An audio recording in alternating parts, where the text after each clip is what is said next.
राष्ट्रीय खेल समिति का हिस्सा रहे भारत के पूर्व फुटबॉल कप्तान बाईचुंग भूटिया ने मंगलवार को कहा कि टोक्यो ओलंपिक के स्वर्ण पदक विजेता नीरज चोपड़ा इस साल खेल रत्न पुरस्कार के हकदार है।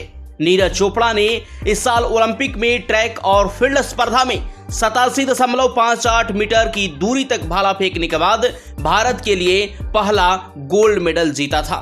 भूटिया ने कहा कि इस साल कमेटी के सामने बड़ी चुनौती होगी क्योंकि कई ऐसे खिलाड़ी हैं जो इस पुरस्कार के हकदार हैं।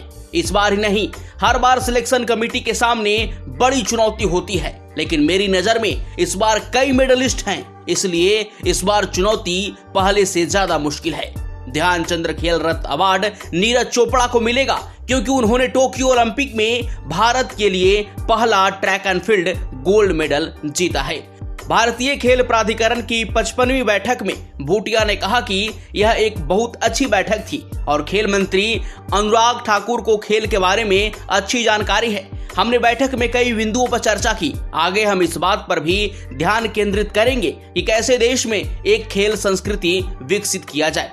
भूटिया ने कहा कि बैठक में जमीनी स्तर पर अधिक कोच विकसित करने पर चर्चा की गई। हमें अपने मैदानों की देखभाल और प्रबंधन खुद ही करना है क्योंकि मैदान कई खिलाड़ी पैदा करते हैं।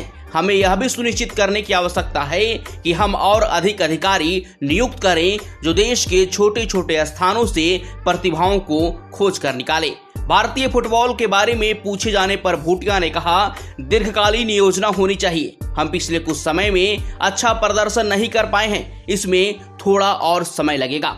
आपको क्या लगता है कि क्या नीरज चोपड़ा को खेल रत्न पुरस्कार मिलना चाहिए? अगर मिलना चाहिए तो आप अपनी राय हमारी कमेंट बॉक्स में जरूर बताएं।